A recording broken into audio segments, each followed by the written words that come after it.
In the third panel, we see a blackened sky that represents so much to me of what's going on in the environmental movement today. Yet in the back, you have Hieronymus Bosch painting planet Earth when many thought that the Earth was still flat.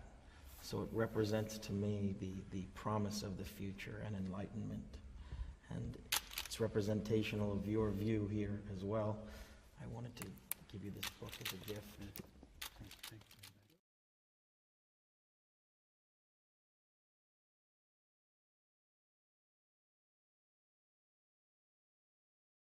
Have you not known? Have you not heard? Have it not been told you from the beginning? Have you not understood from the foundations of the earth? It is he. It is he. It is he, not she, that sitteth upon the circle of the earth. It is he that sitteth upon the circle of the earth.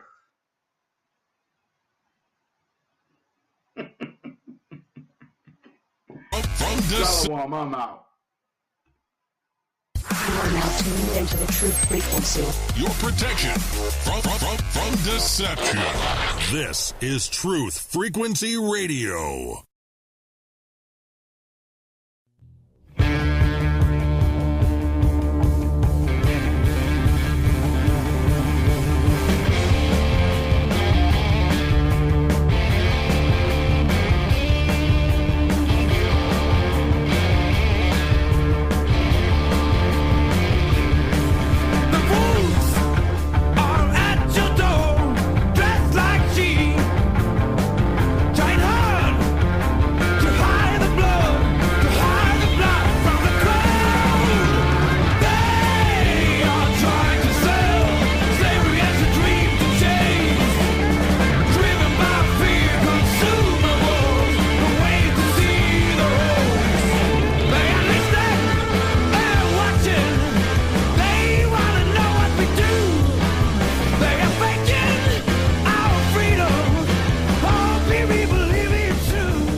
Broadcasting straight to you from a large spaceship, currently cruising the west coast, looking for Neil deGrasse Tyson. Set weapons to retribution.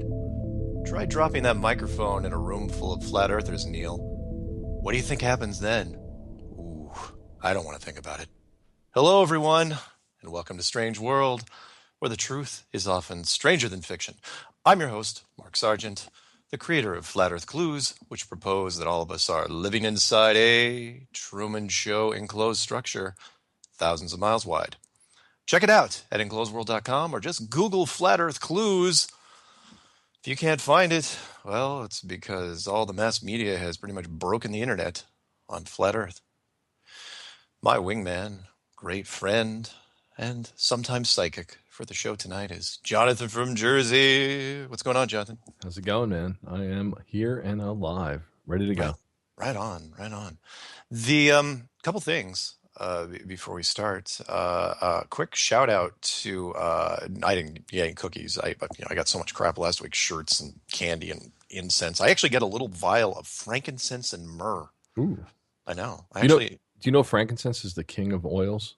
It has so many properties. It's amazing. I did not know that, but I've been using it. I put it on, and it smells really unique. Yeah. So we'll see what effect it has on me. Right. But a quick shout out to Max Malone, who made a really interesting video. I can't remember if I sent it to you. He called it, I think, Flat Earth News, and it's not on his Max Malone channel. It's on Max Live, I believe, on YouTube, where he goes off in some standard rants in the beginning, but when he gets almost to the 10-minute mark, he's showing some of the Russian cosmonaut footage. And I don't know if I sent that to you, but at the 10-minute mark, basically he calls it out. The man has an eye for catching stuff. Remember, I said the internet hive mind misses nothing, but he really has an eye for catching stuff, especially when it comes to video. Mm-hmm. And he was basically showing, you're never going to believe it. You're going to all of a sudden, you're going to look at this cosmonaut and you realize that you're not looking at green screen. And remember, this is in the 60s. You're looking at stop motion animation. What? And I was going, no way. I got to see this for myself. So, Wait, are you talking like Sinbad? That kind of stop motion? it's you're doing it perfect. That's exactly what I said, because we all know, if you're old enough, you remember that back before Star Wars and green screen, before there was green screen, there was blue screen, and before that, you had some different other things. But stop motion was basically the top of special effects, and that is you take a picture. Yep. You leave the camera perfectly stationary and you move objects but if you do it smooth enough, it turns out okay, but it still looks like we all recognize, we know what stop motion animation is. And by the way, on an aside, that's the same guy that did Clash of the Titans. They used the same person. There you go. Yeah. Okay. Yeah. And you can tell with like the skeletons and the hydras. Yeah. Sinbad was notorious for using it because, you were working with soft stuff usually. And anyway, so this cosmonaut is leaving. Remember, this isn't NASA. This is Russian, and which segues in perfect because I finished watching Cosmic Journey, and if people don't know what that is, before one of the first space movies that was ever made was Frau Mond, a German film, which means woman to the moon. Right? Wait, that's not the one where they went to the moon. They actually landed in the moon's eyeball. No, that one doesn't count. Okay. That was super old school. Yeah, no, where the rocket jams into the man in the moon's eyeball. No, no, not that thing. No, that I don't count that. But again, that was a first attempt. But Frau Mond was 1929, and then the Russians did their version of it in 1936 called Cosmic Journey, where a woman and a scientist and a young kid they go off to the moon in a rocket. Now, they used a lot of stop motion animation, right? And this is in 1936. So this cosmonaut in the 1960s, the early 1960s, when the Russians are doing supposedly their space stuff, he goes, now watch this. He goes, now you see the interior shot, and the guy's looking out of the inside of his helmet, right? And when you turn your head inside the helmet, your head turns, but the helmet doesn't turn. Right, you're turning your head inside the helmet. So the same guy floats out supposedly, right, and the frame rate's off, and he noticed that as well. He's going, yeah, you can't use a normal frame rate, or it's going to screw the whole thing up. You got to do sort of like a little faster than normal frame rate. Anyway, so this guy floats out there. I'll send this to you during the break. He floats out there, and then his literally the helmet pivots. like 60 degrees and looks back towards the spaceship, right? The capsule. And then his arm goes up and waves. But the way it's done, when you look at it, once I tell you, once you look at it and I say stop motion animation. You got to send me this video. I will. For the show. I'll send you the link. But I'm also including the slide. I liked it so much that I cut out that part of his video and I'm including it in the YouTube slides. Oh. So you'll see it like it's to start the show. I've included it. And it's just if you know the older movies, the stop motion animation from the 60s, you'll totally get it. You'll see it. She goes, oh my God, it's like it's straight out of Sinbad. And because when you do stop motion animation, there's certain tricks you use. Like you motion something, and as soon as that thing's done, you motion another thing. So as soon as his head was done, his arm goes up. Why didn't his arm go up as his head was turning? And his head turned so awkwardly, it was ridiculous. Huh. So anyway, thank you, Max Malone, for catching that. You catch some of the greatest stuff, and fantastic. The other thing we should address, because we addressed the Neil deGrasse Tyson last week. Was he already on that Comedy Central show last week when we did our show? Did we talk about that? We may have touched on it. It's funny. I don't watch a lot of TV, so. But you heard about it. Yeah. Oh, yeah. No, and I saw it in that whole drop the mic thing. That thing. Yeah, the drop the mic thing. I can't remember. Yeah. Did we talk about the drop the mic thing last week, or had it even happened? Did it even happen until Tuesday night after the show? I don't recall. Time goes so fast. It's all right. Well, anyway, everyone knows what happened when he dropped the mic and the internet blew up and everybody covered it. Now there's even residual stories. Even today, I think the Washington Post said, lessons we learned from Neil deGrasse Tyson. And Neil deGrasse Tyson's, what'd they call it? His long pedigree. Oh, it irritated me so much.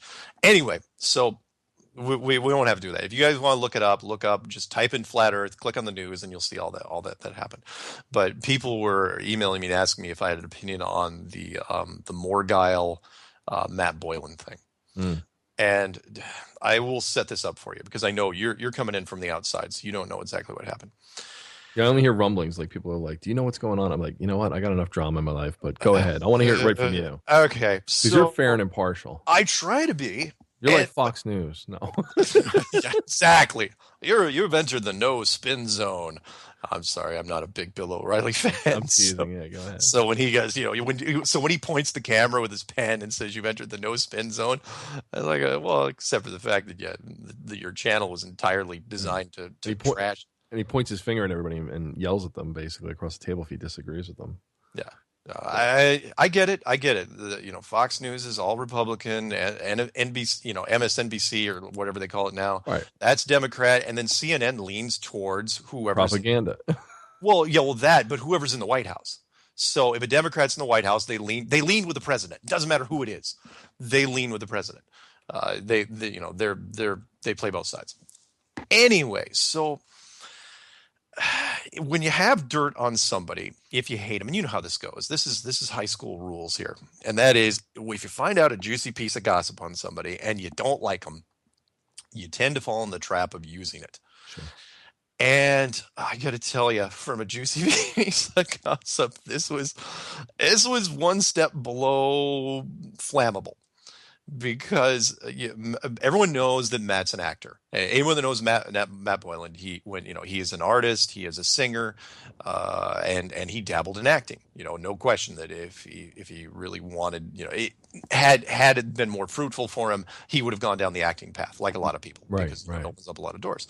So when he was in his 20s, and you're a starving actor, you tend to take roles that you may not be proud of, and. Go ahead. Well, normally, I know you're thinking the worst, because you're thinking the female side of things. Well, I'm thinking like Roseanne Barr, like even like Marilyn Monroe. They used to do car dates. Yeah. No, nothing like this. No. Matt was not anything that Ron Jeremy directed. Okay, let's just put it that way. Was he a fluffer? No, God, no. Let's stop that part right there. Okay, he was not in anything that was super horrible. Okay, but he didn't put it on his database, on his resume in IMDb. Right. And what it was a show. And this is actually, the funny part was, this was during a time in my life where I was playing so many games in my spare time that I actually didn't watch that much TV. This was, late 90s, early 2000s. Sure. MTV did a show, and I don't know if you remember it. It was called Undressed. Does that ring a bell to you at all? What is it called? Undressed. MTV, as soon as they started making those reality shows after the third season of The Real World, I stopped watching it. And then this wasn't a reality show. Okay. This was sort of their delving into the sexual experimentation phase. How far can we push the boundaries? Can we do a gay show before Queer as Folk comes out? Queer as Folk, was it HBO or Showtime, where you do like a full blown. Yeah. That was a poor choice of words. So. Anyway, so they did a show called Undressed, and Matt, being what he was 24, I think, I'm sure his agent called him up, or he was asked because, young, good-looking guy, and he was asked to do the show. And he did a whole episode, not a whole season, just an episode, as far as I could tell.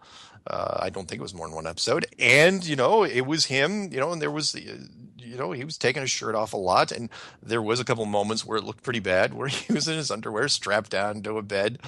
What? I know. And yeah. And a lot of gay sex was implied. Hey, you know what? There's a saying. Go ahead. Yeah. But it wasn't softcore or anything like that. It wasn't like a late night Skinamax type thing. Right, I mean, it was MTV, for God's sakes. There's only so far they're going to go.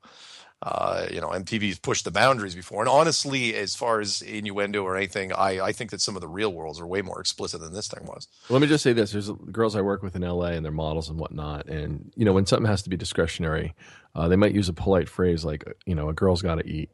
Yeah. Oh, and that's what I think he said that. Really? So the problem is that somebody tipped off Matt that Morgulai was going to use it. And so Matt did his own preemptive video, and he was trying to backpedal as fast as he could. And he used those words at some point where it's like, look, yeah, you got to pay the bills. And actors and actresses are taking advantage of, I think, more than actors. And, he did this, and but he unfortunately made the mistake of not just owning it, put it on the IMDb. So if somebody asks, hey, it's like, yeah, it's public record. There it is right there. Be as transparent as you can. And so the Morgal used it, and there was back and forth, and it got really? Yeah, it got pretty ugly, and I felt bad because it shouldn't have come to that. And Why? Can I ask you a question?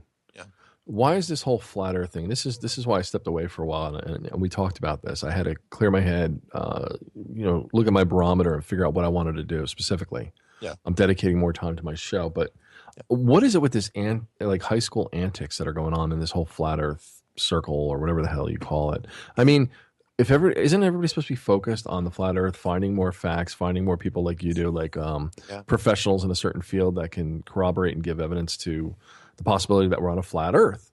Oh, So agreed. why this high school BS? Like, who really?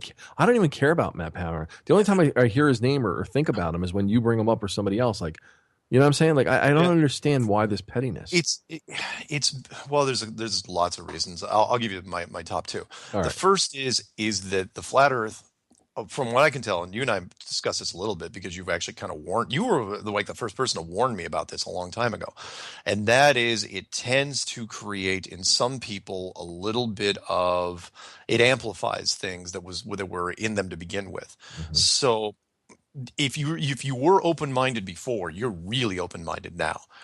And if you get into flat Earth, because that's the biggest thing there is as far as open-mindedness goes, unless you're talking about the actual meaning of life and the possible what happens when you die.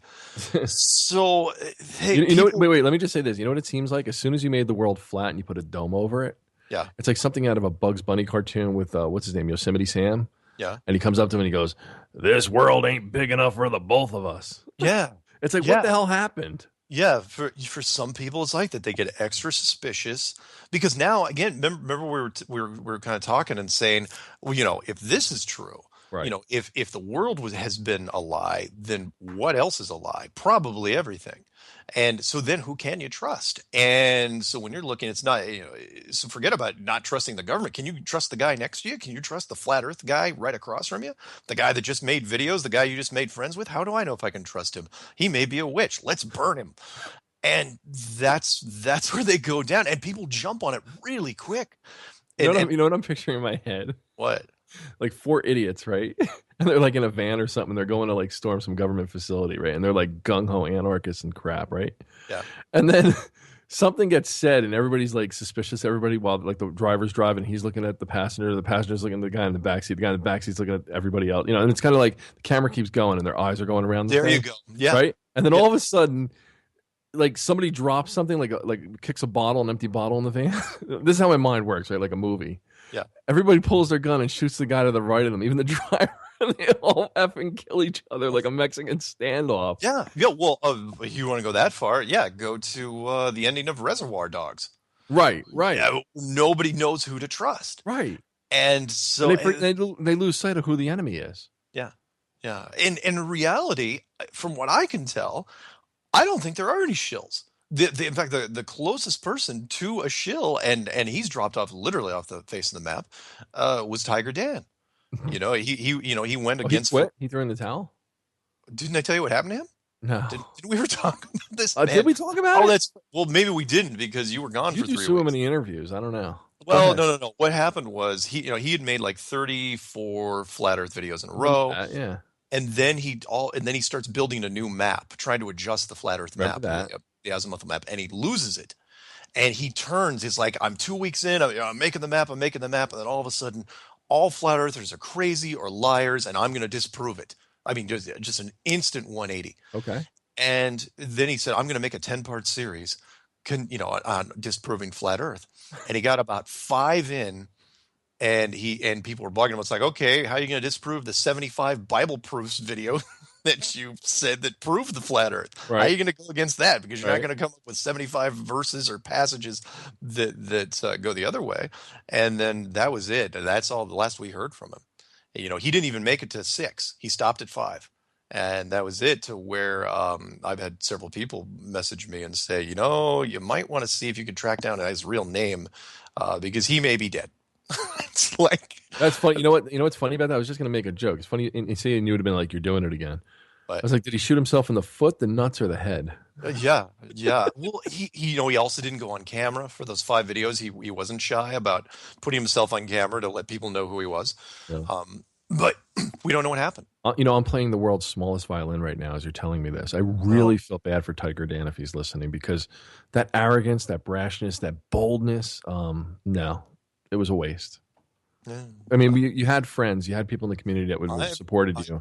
You didn't have to be a pompous ass and lose your shit. Let me just say it like that. Well, you're a lot nicer than I am, but I know I hear you, but what my in his defense, what I would have done would have been different. If I would have run into, let's say I was working on something, right. and there was something in it that said, that the flat Earth was the whole model was starting to break down. I would have at very least, called my friends or consulted with other people and say, I've run into a problem. Right. And, and maybe even make a video saying, look, there's a problem here. We need to work as a group to solve it. The last thing I would do is all of a sudden come out and say, Patricia, you suck. Johnathan, he's a spy, and it's what? Let me ask you this. Yeah. And you're a comic book buff, so you know this answer. Okay. What does every villain and even some heroes make? Like, what's the biggest mistake they make before they lose, before they get... the monologuing. The arrogance, the monologue, yeah, the arrogance. Even the good guys. Yeah, even the good guys. Yeah, generally, the good guys try not to do it as much, but the bad guys do it all the time. That's why they used it in The Incredibles. They always pointed it out. Yeah. And then who's the one who's always like the silent hero, like the one who winds up having all the power, like in spades? It's the one that's the unassuming, the one who's like behind the scenes, the one that the one about. that doesn't talk. Right. Yeah, he's the one that comes in at the end and does wonderful things. And yeah, you're right. And in Tiger's Dan case, I mean, honestly, when I looked, because he literally made it. He said, like part 1 of 10, and then the thumbnail was like a graphic showing 10 boxes. And it's like, how does he know what the 10 are going to be in advance? If he just had a breakdown, I don't think. And why is it such a round number? And why is it exactly double the amount of his 5 videos that prove the flat Earth, where he did a 5-part series? And so people, and he was on, I'll give Patricia credit here, because she actually dug in and looked. It's almost as pathetic as Rocky. It's like they should have stopped at 4 or 5 and it went on to 7 or 8. Well, she was the only person to actually interview him. As far as I think, I don't think Rob Skiba. In fact, Rob Skiba was set up. Rob Skiba on this network, which is TFR. Yeah, I know it, yeah. No, he was set up to do a project, and contact was completely broken with him, and they were both doing the whole Christian angle, the strong Christian angle. But Patricia pulled up a part in the video, and they used it. It was cut up and used in several things, where he was on camera saying, just so you know, I feel so strong about this. If I go and turn against flat Earth, he said when, which was interesting. When I go and turn against flat Earth, it's because I've been tortured, which is so weird. And what do you mean tortured? That's the word he used. I don't know why he said it instead of like I would say compromised, or but I said they'd have to kill me. Torture probably is not going to work. But that's what he said. And sure enough, less than 3 weeks later or something like that? That's bizarre. I know. Anyway, so that's Tiger. And I'm sorry for people that are listening out there who know the Tiger Dan story so well. But you missed all the drama because everybody was giving him. Are we still in the air? Yeah. Okay. Yeah. That's weird. Oh, it's the phones. What happened? Oh, you've got the phones. You pulled in the phones. Yeah. That's what you did. Sorry, I saw the blinking lights on that. No, we're fine. Oh, okay. So anyway, so that's what it was. And again, anyone who's listening knows the drama, but we all were given the benefit of the doubt when he was like, initially did the condemnation thing, and then all of a sudden he does the 10-part series, and we're going, what in the world? And then he even stopped at part 4, and did a special video against Rob Skiba. Whoa. Saying that Rob Skiba's a liar and all this. You guys are supposed to be leading the example for the Christian side of this movement. And Rob, of course, was not even going to touch that with a 10-foot pole. He just backed off and said, okay, you can do whatever you want. But anyway, the point is nobody knows what happened to him. And if anyone knows what his real name is and you're over in England, please drop him a line. Find out if he is still breathing, because he may not be. He may have lost it, or someone may have gotten to him, or maybe when the mass media thing came out, maybe they thought he was irrelevant. Why even finish it if the mass media is already talking about it?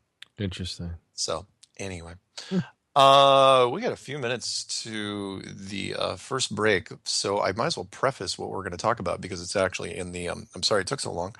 But we had to cover some stuff, and maybe we'll kind of ramble here for another couple of minutes. Tonight, I'm going to be reading a statement from another military guy. Oh yeah, Who wants to remain anonymous because he is still in the military, as opposed to the retired Air Force officer. The navigation specialist. And this guy's a little different because he is not U.S. military. This is an international thing. He is going to be an Australian Defence Force officer, more specifically in the Defence Signals Directorate. wow. Which is very interesting. So I'm going to put those logos in the slideshow, hopefully. But you guys, you can look those up. It's not. But he's going to go on and talk about all the radar and the GPS system and all the technology they were using. Nice. And his history. Yeah, and kind of break it down and talk about what people kind of publicly know. I mean, because again, we make a lot of assumptions when it comes to the technology used in the Southern Hemisphere. And here's a guy in the military in the Southern Hemisphere. So it would be, I'm really curious to find out because I haven't even read the whole thing. I've just kind of skimmed it. But it's good. So we're not going to use his name, but it's fairly long, fairly long. So it'll probably last a little bit into the second segment, and then after that, maybe we'll take calls. I won't announce the phone number until maybe we come back from the first break, and then we've got some mailbag as well, some interesting stuff there. Right on. And in the meantime, you know what I'll do? I'll send you when we go to the first break. I will send you just because I want to see your comment on it. The stop motion animation of that Russian cosmonaut. Oh yeah.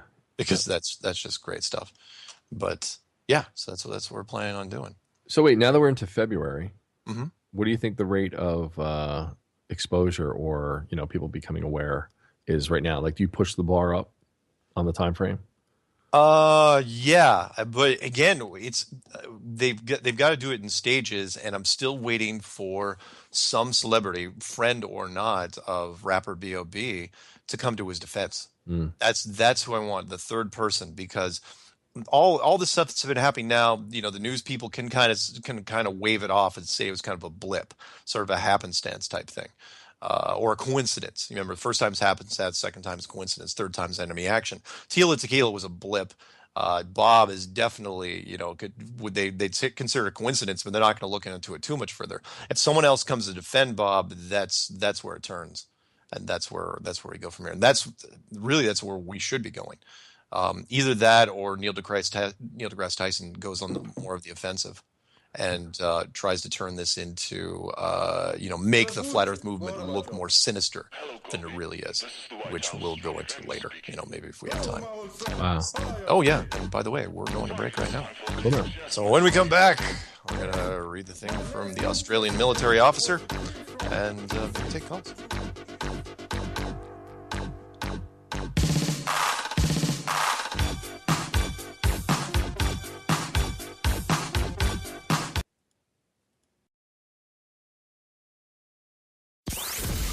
Down the Rabbit Hole with Popeye. Tuesday and Thursday on Truth Frequency Radio.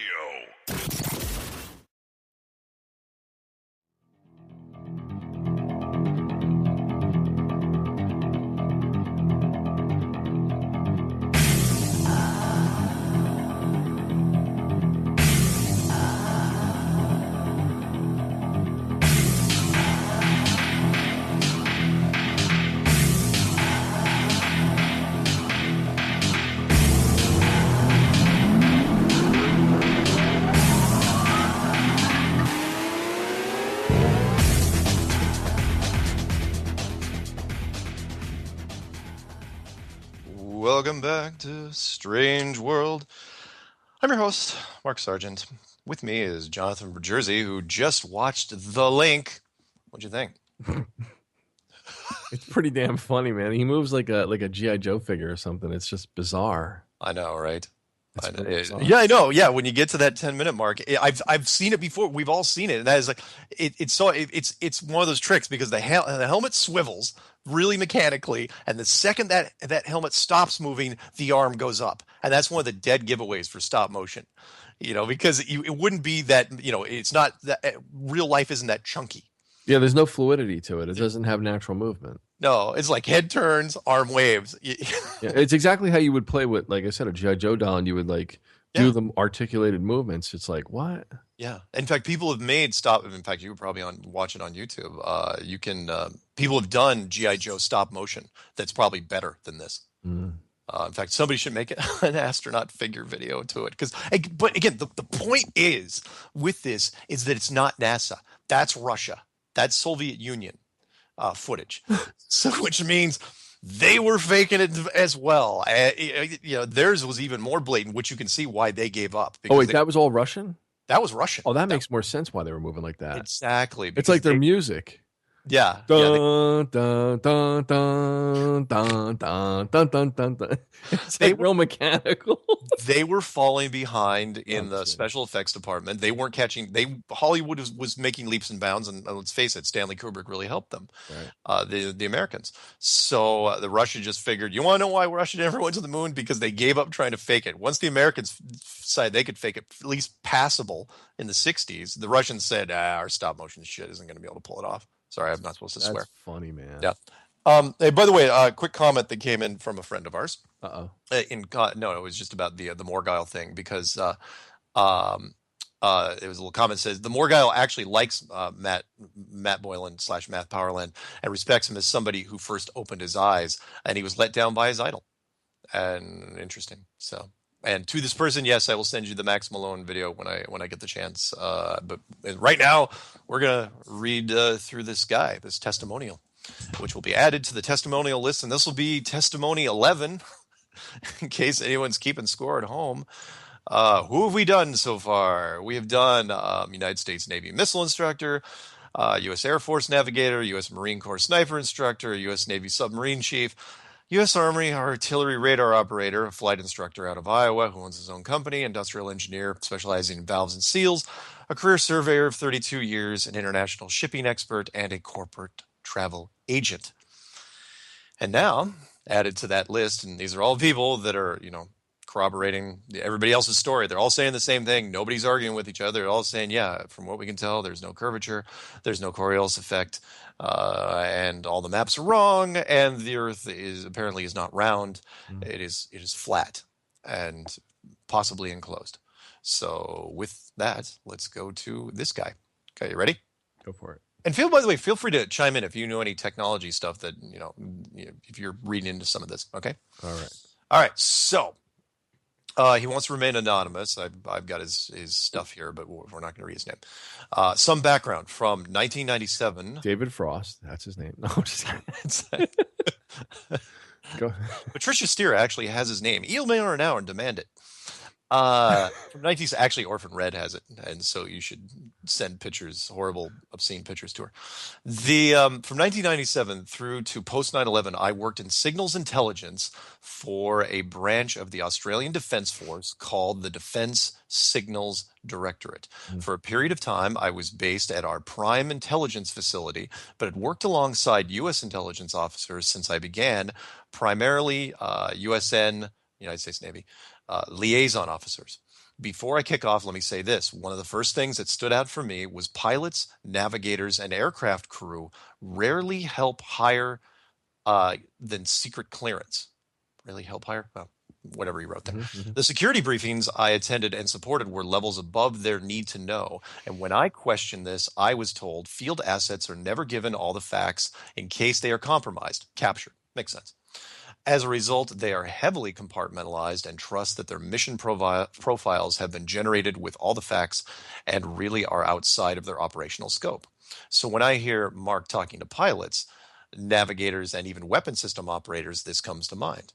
Anyway, post my time with Intel, I joined BAE Systems, formerly British Aerospace, as a senior hardware engineer assisting the design, development, and handover of Australia's first airborne early warning and control aircraft, otherwise known as Wedgetail.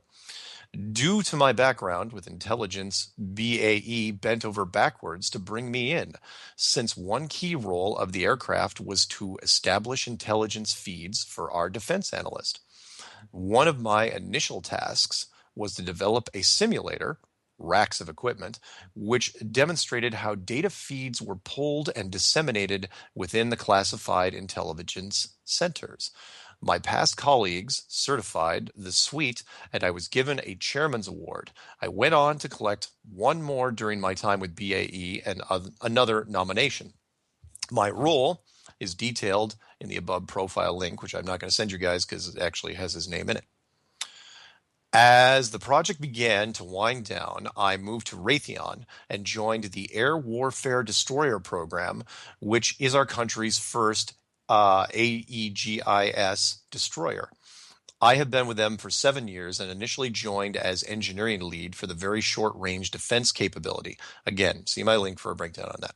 Mm-hmm. Australia has a significantly smaller military than most countries, so we are very good at intelligence gathering and enhancing the engineering of our field assets to identify and reduce vulnerabilities. I have become intimately familiar with my two systems, the Mk-15 Phalanx and Mk-25 Typhoon, and part of my mandate was to find and patch weapon system vulnerabilities. The USN sail in large fleets, so they are less concerned about minor vulnerabilities in systems. We do not have the luxury, so our ship has evolved into one of the more advanced, how do you pronounce that? Aegis ships? Yeah, Aegis. I think Aegis. It's Aegis, yeah. Aegis ships on the water. My systems have been successfully integrated as of November 2015. And for the past 12 months, I have been working as a combat system field services engineer, a team of 4 for 3 $12 billion ships. My role now is to support all equipment through sea trials, which has given me unfettered access to current weapon systems, their capabilities, and a conduit to the OEMs, which has led to many interesting discussions over beers. I know, and immediately I think Foster's, Right. Australian for beer, which is crap beer, but okay. Really, I'm not the absolute worst. Is it? I'm not a beer guy. I drink wine. I drink mixed drinks. I'm not even much of a champagne guy. Anyway. No, they'll tell you. They'll laugh if you say, do you like Foster's? They'll say, "Are you kidding me?" Really? Ask Steven or somebody next time they call in. I suppose they don't like Crocodile Dundee either. I wouldn't know about that. Look up Crocodile Dundee when America was in love with Australia back in the 80s. Anyway, the Typhoon system, for example, has an aerospace top light camera optical system on a ground-based 25-millimeter chain gun. Its active range is to 3 kilometers, but the top light allows you to range much further.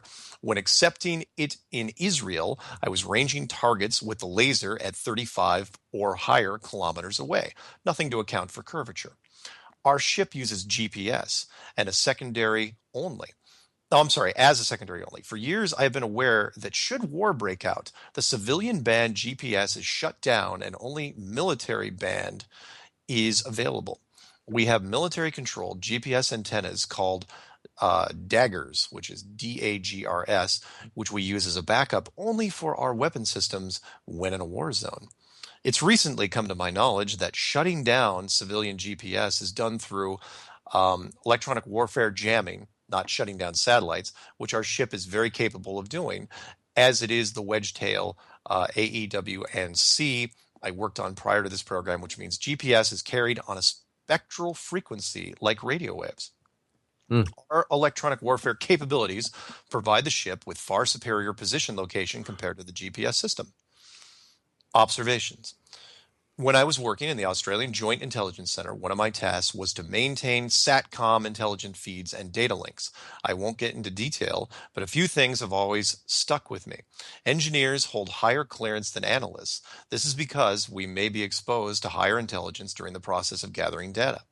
Logically, to better support the analysts, I was working in isolation of orders and outside my compartmentalization to establish a map of sorts for my feeds and links. This was telling me that all my data feeds were coming from ground-based sources, which I initially translated as the satellites were beaming data to classified ground installations, which were relaying the data to us.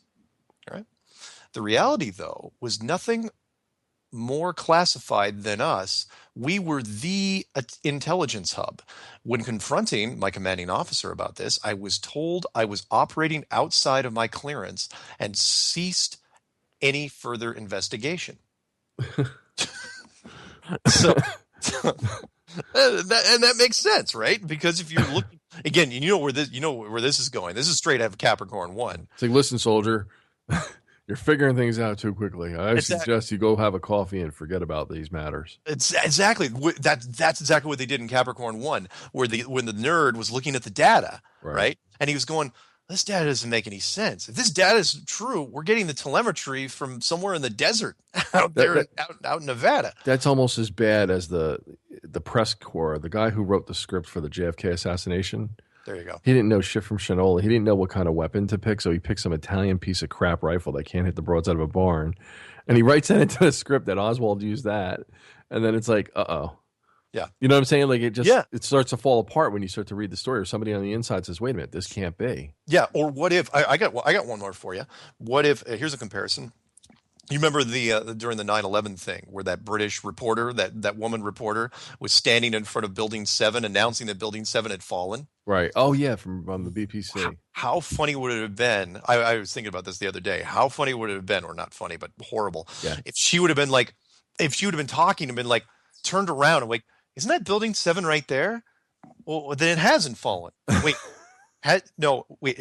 Why are we saying it's fallen? You know, if that would have actually been on the air, right? Even better, the timing would have been perfect. And of course, if it didn't fall yet, right, and you can't blame it on delay or anything like that, then it was scripted. They knew that it was coming down. Period. And I knew coming from my profession, because I was in the time and attendance industry. I knew exactly why they screwed that up, because everybody. I mean, I saw this. I was in the time and attendance industry for. Oh, geez. Wait, what is it called? Time and what? Time and attendance, tracking, time tracking for not time travel. I was in time travel. Don't repeat that. Oh, there's a meme coming up for this one. No, where time clocks. So if you have a factory full of people, you have to have digital time clocks nowadays to track these people. You know, badges. You swipe their badges to go in and out of things, and the software to track when they punched in and when they punched out. That's called time and attendance software. But the point is that because I specialized in that sort of software training, I knew everything about military time versus normal time and time zones. I knew everything about time zones, and everybody screws up time zones. Everybody screws up time zones because most people think, okay, there's Eastern time zone, there's Central, and there's Pacific. They forget about Mountain. They don't even realize, there's like 4 time zones in the United States. Nobody remembers. There's like I always remember Mountain. Well, I remember because I was in it. But only because I used to use the TV Guide. Remember TV Guide? Oh yeah, exactly. Yeah, TV Guide. So the point is the British reporter screwed that up. It wasn't her fault, but they gave her too early to read because they screwed up the time zones. Because remember, they had to fly over from London. So when they were setting their watches, when they got over there was some confusion. It's like, okay, you're going to broadcast this now. And they were supposed to broadcast it, 20 minutes after it fell, but instead or 40 minutes after it fell, but they did it 20 minutes before it fell. So they screwed up the whole thing. It was awful. So anyway, the point is this is what this guy was doing. He's going, oh yeah, the ground-based radar, the ground-based feed for the data, that's where it's coming from. So let's recap real quick. When confronting my commanding officer about this, I was told I was operating outside of my clearance and ceased any further investigation. This is where it gets a little strange, and none of this has made sense until recently. I was single at a time with a TS positive, top secret positive vet clearance, associated caveats, and willingly signed away my right to travel to some 16 plus countries until 10 years after my highest clearance was deactivated. This sounds like a little extreme, but when you are working in this world, you are very much indoctrinated into thinking you are part of a brotherhood and really don't give this much thought. We had monthly psychological evaluations, and I was meeting their profiling with flying colors each time. Years later, I suffered from depersonalization disorder 5 years ago, which began with night sweats, then the inability to relate to my partner, daughter, and family. This culminated in me being placed on a series of antipsychotics, which degraded my condition further, and a suicide attempt 3 years ago. Oof. I was hospitalized, and somehow the doctors had been given access to my military medical file. When operating at high classifications, it really does not matter if you're a civilian or military. You eat together, work together, deploy together, and it's not discussed. It's this brotherhood concept. My record had multiple instances of resistance to interrogation training, which I had no memory of. clearly traumatic enough to fracture and further compartmentalize my psyche. Post this, I even was seen by multiple doctors, and one conclusion was I had the natural ability to compartmentalize information and, in effect, depersonalize myself, which they theorize is what the intelligence profiling is partially about. Oh, man. Can I tell you something? You just reminded me of something. Sure. When I was in Fort Benning, Georgia, back in 1990, Yeah. I didn't stay in long, but there was a couple of us that went on a bus with like blacked out windows, kind of like prisoners do. Yeah. And they brought us to this nondescript building somewhere on the base. And we went in, we had to like file out, just go right into the building, into this room and take a test. And there were no windows, nothing on the walls, nothing. And the guy comes in, he tells us we're going to take a test and just listen to the speaker on the wall. Yeah. So the speaker on the wall just gives us basic instructions, and we were basically supposed to interpret what we thought he was saying in a foreign language. And I remember thinking, well, I don't want to do this. Like, I'm not interested in being a linguist, right? Yeah. So I put down my pencil. That's the last thing I remember. And then I was back at the base. Wow. I never remember getting reamed out. Like, why didn't you do the test, this or that? I don't remember lining up in the hallway to get back on the bus. Nothing. Nobody said, why didn't you do the test? Nothing. I just remember being back at the base. Yeah. And I think that happens to a lot of people. Well, a lot of smart people, or, people that they want to. So you don't remember some of this stuff. No, and that's the thing. I've never had blackout periods. Like, you hear stories about people that they'll have missing time with UFOs or other things. And it makes me think time and again, like, there really is, it's military workings, and it's like hypnosis. Like when you see it on stage and they make people forget their name or their, spouse or whatever the trick they do if the mind's susceptible. But I've been in altered states since that time, and it always comes back to that thinking, I just want to know what happened for that segment of time. Like, yeah. It's weird, because if you disobey an order, if you're taking a test, like you did when you were back in high school, right? The little fill in the dots. It was that kind of test. Don't you think if I refused and I sat there with my arms crossed to Joel Sargent, or somebody would have walked in and said, "What the hell are you doing?" Yeah. I don't remember any of that. Ugh. So when I hear this story, you're just giving me chills. Yeah, and again, I know that I've read many things on it where the military, it's kind of their version of punking you, only it's punking you for real. Where they have to test you. They need to know. Look, if you're going to be in intelligence, they need to know if they can trust you, and if that means putting you in a compromising position, even though it's completely staged, they need to know what you're going to do. And it sounds like he was part of it at some point. Wow. And they said, he goes, in effect, screening for what could be diagnosed as mental illness to exploit for trauma-based mind conditioning. And the rest of this isn't that long. We can finish it before the break. I'm telling you this to help you better understand what comes next. While at work, a few things happened very closely together. Myself and two other colleagues were approached by my commanding officer, a Navy commander, and given a verbal invitation to visit a club and join them for dinner to aid our career progression. Not thinking anything was amiss, the three of us went along after work one Friday night to Lodge Kellerman in Sydney. Of course, realized when we were there that it was a Masonic lodge. Later learning, a very exclusive lodge. We were expected, split up, and invited to our tables for dinner. I can't speak for the others, but my time was clearly an interview, but enjoyable. The 5 people on my table were all senior and influential: the Australian director of NEC, a Coke executive, director of technologies companies. Went back several times over the following weeks, passed my interview, paving the way for my first Masonic degree. Then almost immediately after my acceptance in this club, within 2 days of my interview, I was pulled into a senior officers meeting and offered the opportunity to work at one of our joint remote intelligence posts in Antarctica. It was explained to me that I would need an American green card to work at the base, but it would be fast-tracked. Again, at the time, I did not connect these dots. Looking back at it now, I have no doubt I was being groomed to further facilitate this cultural doctrine. Then fate stepped in. I had been seeing a girl on the side from the UK who had fallen pregnant. She later gave birth to our daughter in the UK. This instigated my leaving intelligence and joining BAE with the mindset of joining a British company to transfer to the UK.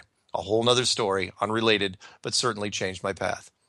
And then you're welcome to disseminate this, leave my name out, and cheers, all the best, and thank you for helping me pull the pieces together. So basically, the flat Earth helped him, kind of put, the final dot on an unfinished story of his. Sure. Which was he was a high level intelligence guy. Then he was asked to be a Mason, and then they were going to eventually ship him off, an intelligence officer, down to Antarctica. And because he got his girlfriend pregnant, that was it. Then he had to divert off, and they ended up getting him. But to our benefit, because had he not been in that position, we would have never heard from this guy. So Wow. I know. Wow. How interesting is that? So he wants to be interviewed on top of this or no? I don't know if he's listening now. If he has something to add or a lot of little details, I'd love to talk to him. But he is currently employed, and I don't know. Does he have? Yeah, he still has an active top secret clearance, so I don't think he can actually talk about it that much more. I mean, he's given up a lot of stuff though already. Probably too much for a top secret clearance, because I think lots of people could probably put that together. But what gets me, like people that have top secret clearance and all that, and they're involved, and then they develop, I don't know if it's a conscience, but something along the way, like there's a part of them that wants to get the story out. Yeah. And they're so, like, when you talk to them in private, they might be gung-ho and all this other stuff. And then they get to that brick wall, which is like their tenure or their pension. And they just, all of a sudden, they retract it all back. Yeah. You see what I'm saying? It's like, well, yeah, I discovered this. It's like, and pick any industry, pharmaceutical, whatever. We figured out that we were actually poisoning the population. Yeah. And, even though I have certain religious beliefs or certain personal ethics, when it came down to it, when I looked at my years of service and I saw I was 2 years away from my pension, yeah. I had to throw my hands in the air and say, what am I supposed to do? Yeah. That's all right. Burn in hell. It's okay. Sure, 2 years, no problem. Get your pension, enjoy it while it lasts. Yeah, cancer, don't worry about it. You might just, get it because karma deserves, exactly. Hey, by the way, did you ever hear my did you hear that 3-minute rant thing that I put out there that I set to that? Oh yeah, the rap thing. Yeah. I put it out there initially as sort of I was really worked up about the whole science thing, where Neil deGrasse Tyson kept saying that science doesn't have to really worry about a debate because science is truth. Therefore, why would you even debate it? Science is fact. Science is truth. And that's where I was kind of, I'm not necessarily trying to lead a war against science in a capacity, but there's some, you can't necessarily trust science with everything, because they're influenced like anybody else, which is why I said, yeah, science, without science, we wouldn't even be talking right now. This conversation, the electronics is used and the technology used, we wouldn't be having this conversation. We wouldn't be going out on the air. We wouldn't be on YouTube. None of these things would have happened. They've created everything, like the simple things like light bulbs, and then, air conditioning, which helped forge, the hotter parts of our country, and the smartphones, which you're using right now. But there's so many things, the problem with science, and we'll talk about this a little bit after the break. But the problem with science is, like a lot of things, they don't know when to quit. And they don't know when it's gone too far. It's like they're doing it without the soul. Right. You know what I mean? They make decisions, and they don't retract them very quickly, and they don't apologize for anything. Which is why I said, like lead paint.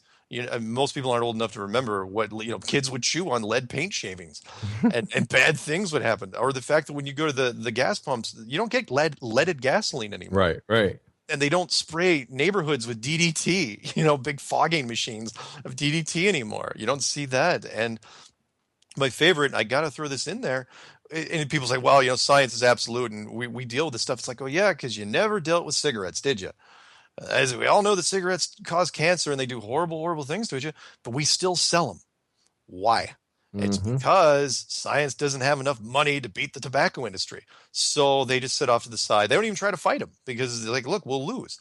So, you know what? Speaking of your 3-minute video there, I should write you something because I'm really good at words. Yeah. I can read it? I can write you something, and you can do your own rap. We'll set it to music. All right. And you could be like all like busting it up and be like, the ramifications of the altercations of our breakdown of communications is a lack of, and I could just go down the line. It's almost like that old skit on In Living Color when the guy used to use big words just to sound impressive. I will try. My first rap attempt was, well, it wasn't pretty, but yeah, I'm sure you could probably write something good. I could slam it down in 15 minutes tops. Really? Maybe 5. Wow. I'm so good. It's not, when I write, forget it. I write like novels. Nice. Yeah. Nice. All right. So when we come back from break, we're going to do calls if anyone wants to call in, and we're going to do some mailbag, and we're not going to nearly get through. Dude, as soon as you said that, I was going to say read the number, and somebody calls in from Reading, Pennsylvania, just like that. Really? As soon as you said it. Well, we're going to break though in like 10 Yeah, we're going to seconds. break. So whoever's on the phone, you're going to have to hold on for a little bit. But yeah, I'll give her the number real quick, and that's Truth Frequency Radio. That's toll free 866-378-7884. Cool. Yep.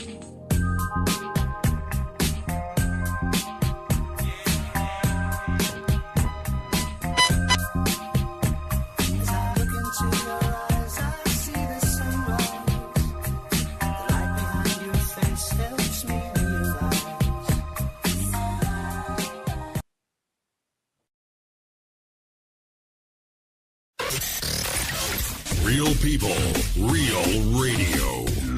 Initiating the truth frequency. This is Truth Frequency Radio.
Real people, real radio. No hate, no hype, no fear. This is TFR, Truth Frequency Radio. TFR. Chris and Tree are going to love that. I love when he said, there's that one where he's really forceful. It sounds like he's on the can, just like trying to squeeze one out. Yeah, having a grumpy. Yeah. He's got pipes too, like John B. Wells. He kind of sounds like him. Who is that guy anyway? I have who it is? no idea where they got him. They maybe be wrong. I know who he is. He's that homeless guy with the golden voice. Oh, we should get him. He would be cool as hell. Somebody should get him for some stuff. Anyway, before we grab this call real quick, I want to read this real fast. I'm going to squeeze in again, poor choice of words. The some quick emails. This one is from the reason I want to do this one. This is from the Air Force guy. He actually wrote after I did the show with him. It's from Thomas. He goes, Mark, haven't been able to stop researching since last night. I'm getting deep into gyroscopes and the folk-cult pendulum realm, learning things I never imagined before that are quickly becoming what could be the cornerstone slam dunk of everything that regards to flat Earth. It seems many are waking up to all this. Flat Earth is the end time wave, man. A giant tsunami-sized wave. Let's keep riding that wave. Thomas. And that was written before the BOB thing came out. That was written on the 20th. You know what's funny about that, though? A lot of these guys, if they have technical know-how or they have certain rank and clearance, it's true that oxymoron is, military intelligence is an oxymoron. Yeah. Because even the information that they get, that they're privy to, is compartmentalized. So, you know what I'm saying? When you think about it, true intelligence, true discovery, you can't have those boundaries put on you. You can't have those parameters. You have to give somebody carte blanche to say, okay, explore this as far as you need to explore it. Yeah. Right?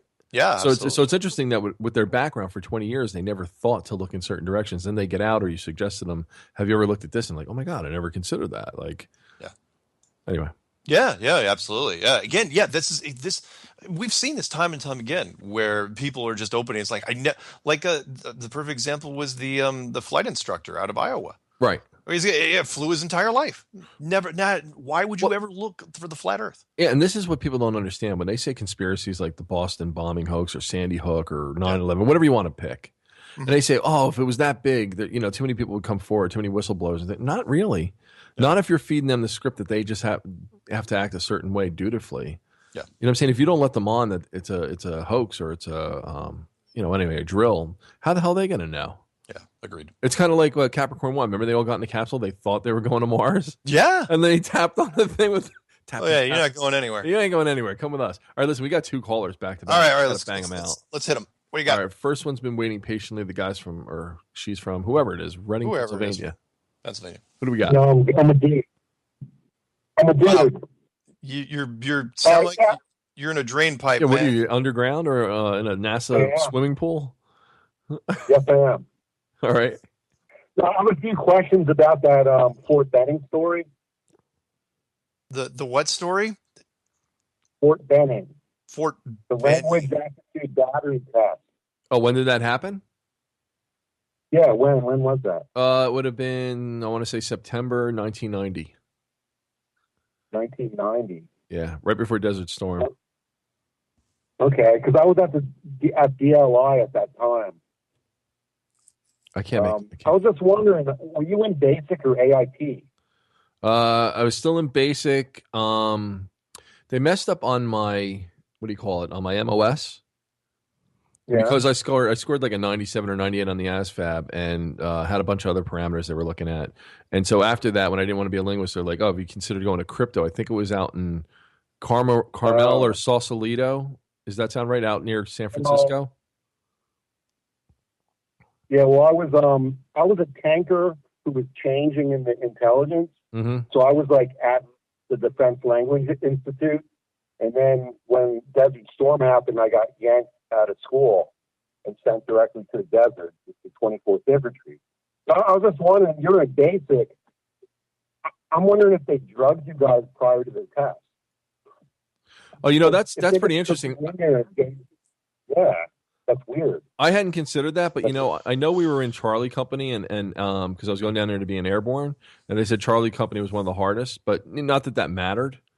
But like I said, it was really peculiar because they picked us, called us out specifically, and then that bus was like blacked out windows. I'm like, this doesn't make sense. Like, what are we in? We in trouble? Because you're impressionable, 18 years old, you don't know. And I didn't scare for nothing. I mean, I'm from Newark, New Jersey, and I always did my own thing. I'm not a scared kind of guy. Right.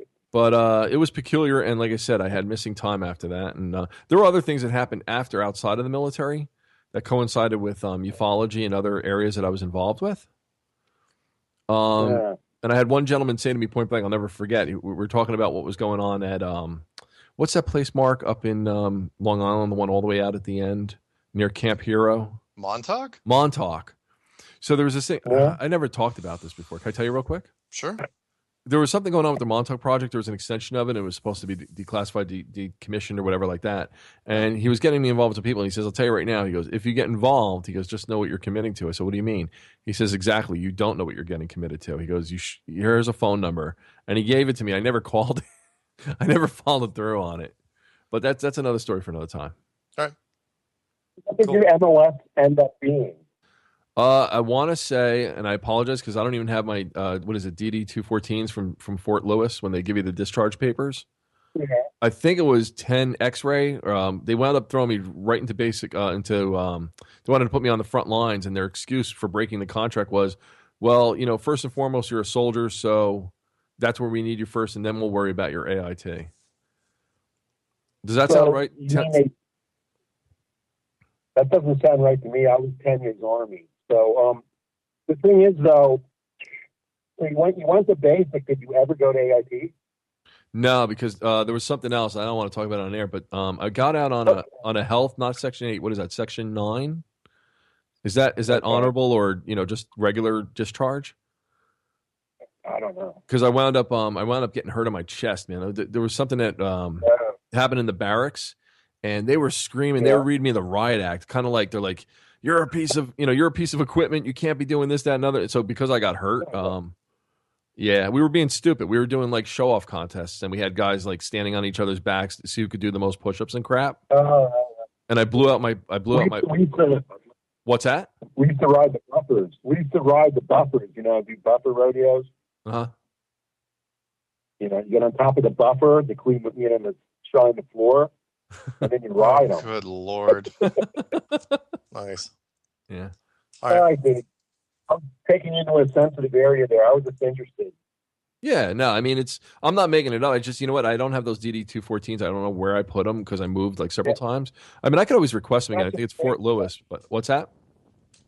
I mean, it's just crazy if you're saying they yanked you guys $300, took you to a facility and just gave you the language battery without the crypto tabs. Right. It was just all audio, right? And you went to sleep, didn't you? Yeah, and they left you alone. Yeah, I remember hearing the guy's voice, and it was like Farsi or something like that. It was Arabic. It was like, and it almost like in a lull. And I remember putting down the pencil. What's that?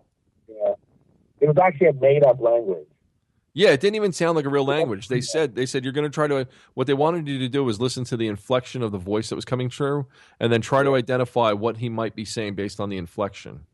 That part I remember. Yeah, I was an overly intelligent tanker, and I like maxed out all the intel tests. And then they gave me options of what jobs I wanted. Right. So then I chose, intelligence analyst with check training. And then I went to DLI, and there was a delay in my schooling. And I went on leave for a month, and I came back and I was overweight. Huh. And they didn't let me start school. So I was supposed to get sent right back to a tank unit. And my file was sent to the Pentagon, and it was a new command sergeant major of the Army. Mm-hmm.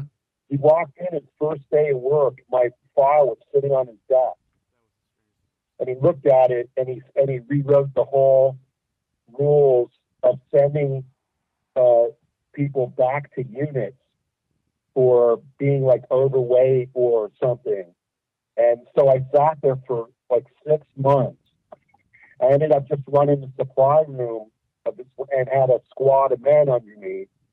And then 2 weeks before I was allowed to start class, Saddam Hussein invaded Kuwait, and I got direct orders to go to the desert with the first wave. Wow. Yeah. So then I had a top secret clearance and stuff, and so I did some weird stuff. But I fought my way into the tank unit, and I was actually in the war. Let me just say this, and I have to end this call because we got another caller. But if I knew what I knew now going forward, and that I was going to be in IT, I would have went to linguist or crypto, and I would have gotten that clearance and made $200,000 coming out working for Motorola or whoever the hell would have hired me. I didn't have that foresight at 18 years old. Yeah, I had friends that ended up making a lot of money in Europe and going to Russia and Czechoslovakia and stuff. Yeah, I'm an industrial designer now, so whatever.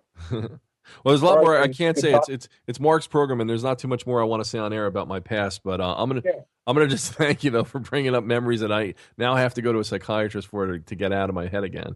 No, I'm just kidding. Go to the VA hospital. There you go. One flew over this cuckoo's nest. It'll be like that. Exactly. Anyway. All right. Take care. Bye. Thanks. Bye. All right. Hey, Mark. Yeah. I'm traumatized now. I'm having flash. I know. You're hearing helicopters now, aren't you? That's like somebody calling up and say, "You want to talk about your mom on air?" Like, no. Yeah. So if Johnathan starts bursting into like rants saying Charlie's in the bush, and hearing machine gun fire in his ears, you'll know why. Yeah, if you guys start hearing gunshots in the house, right? Like flashbacks, and I'll have that 1,000-yard stare. Exactly. You ever wake up somebody who's like daydreaming or sleepwalking, their eyes are wide effing open, but they're dead asleep? No, but that's because I was a huge sleepwalker. Oh, were you? All the way through college. Are you serious? Oh, yeah. Well, I'll talk about it sometime, not right now. But right, yeah, I was a big sleepwalker.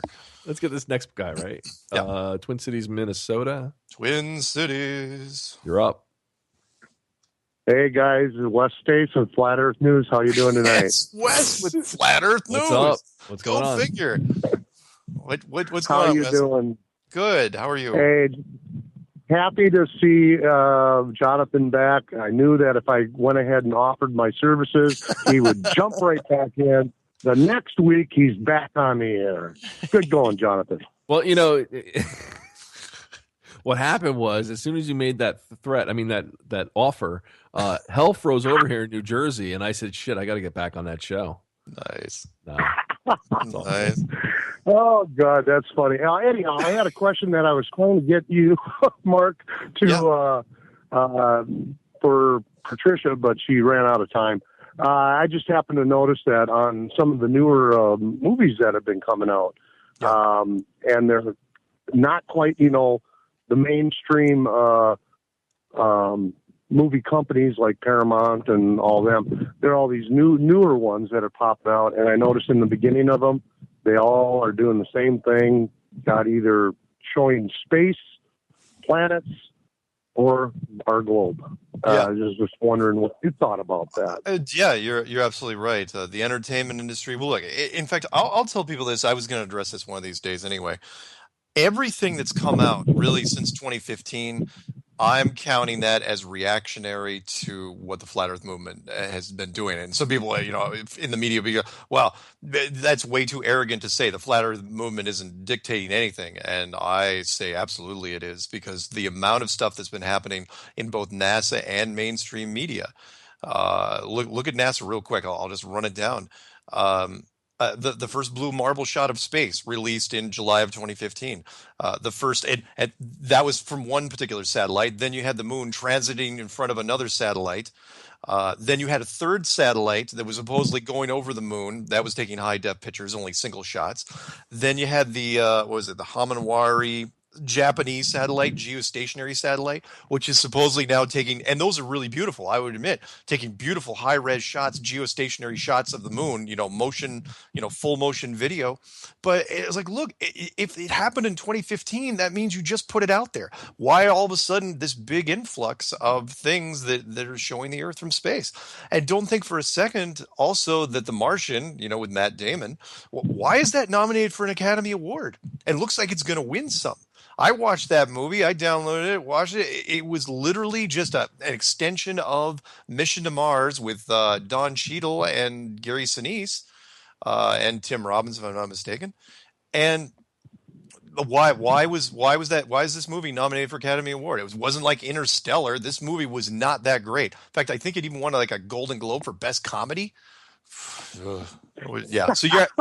So you're absolutely right. They're doing a lot of stuff, and don't think for a second that the revival of the X-Files for that 6-part series. Why did that come? I know, that's another thing. That's another thing I was going to talk about. Yeah, X-Files has been dead for 13 years. And then all of a sudden, they revive it for a 6-part series. And during the first 2 episodes, the week of the first 2 episodes, rapper B.O.B. comes on with the Flat Earth thing. Neil deGrasse Tyson does his thing. And then this week, they're still absorbing that. Who knows what's going to happen during the final week next week?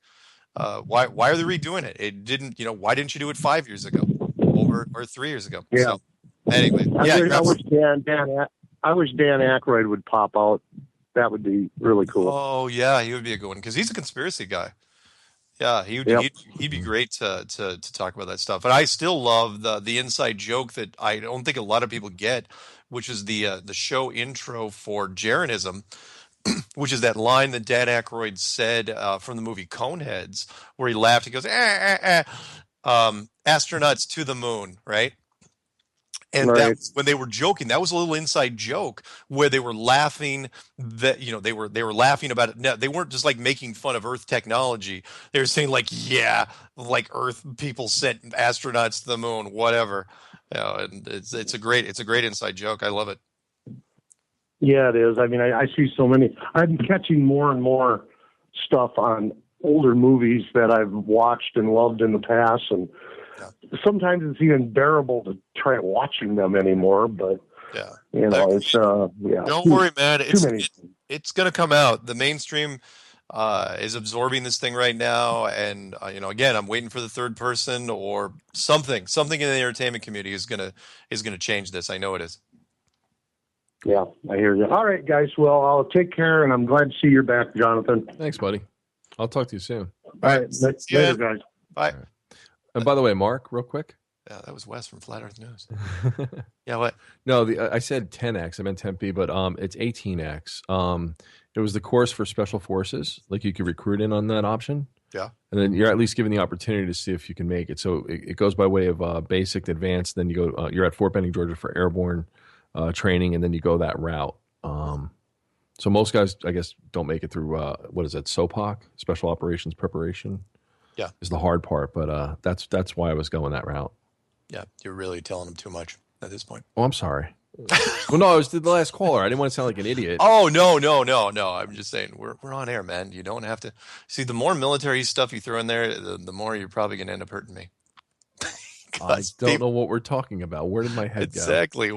Johnathan, I don't. Who are you? Is this a crank call? No. Sorry. Yeah. Well, you can remember because we used to joke about that stuff. I know nothing. I worked at all big corporations without a college education. I don't know how. Oh, wait. I told you about that guy who came in, right? My client last week? Yeah, but let's not talk about that. We won't talk about that at all. Let's not talk. No, that's probably a bad idea. Let's read a couple. Do we have any more calls or can I read a couple of emails? All right. So, Matt Taylor, don't talk about that. Matt Taylor calls in or writes in and says, "Hey, I just felt like I had to take a little time to thank you for opening my mind to the lie we have been told. Thank you, Mark. Hope you continue what you're doing, Matt." Thank you, Matt. Some Russian guy writes, I can't read this. And I got to tell you something after this. Okay. Blah, blah, blah, blah, blah. Nope, not going to read that. Let's see. Barry, measurement. Barry writes, Mark, congrats on the amazing work. We still got time. You were doing with the geocentric Earth model. My name is Barry Begley, and I'm a retired electronics technician with a keen curiosity for all things electronic and mechanical from about 9 years old to present day. The part that turned me on was not the curvature, or rather lack thereof, measurements not correlating with the heliocentric model. The reason, Mark, that I'm writing to you this day is to request a definitive experiment that with your resources could possibly be orchestrated. I realize you had an interview with a retired civil engineer on your program. What if he could be contacted and asked if two more like-minded, credible surveyors that he may even be aware of could place three transits, preferably several hundred miles apart, and the same moment in time sighted in the moon?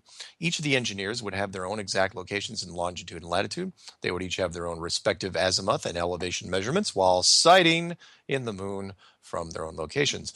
Would those measurements not yield the necessary base information to triangulate and thus calculate the distance to the lunar surface? Would it not be very interesting to learn the distance may very well be magnitudes different than what NASA and the like are telling us? Thank you for your help. Continued success while you search for the truth. Yours, respectively, Barry Begley. So thank you, Barry. Yeah, very, very possible. Again, we're going to figure this thing out eventually. It's just a question of time. By the way, did you listen to my program from last week? I listened to part of it, but then I got sidetracked with with the infighting. That's all right. There are too many. But I will. I did listen to part of it though. You know, it's not until like the second through the end segments. Like I was talking about Kundalini and awakening, and I don't know if you heard any of that. Nope, I hadn't gotten that part yet. If I seem a little more amped up or more concise or more on point, if there's less ums and ahs and all that good stuff. No, I think you're way clearer than you used to be. Yeah, well, the reason being is because when you raise the Kundalini, it clarifies everything in your body. It's like taking, you know, that movie Limitless. Mm-hmm. It's exactly like taking that pill. Wow, I'm not kidding.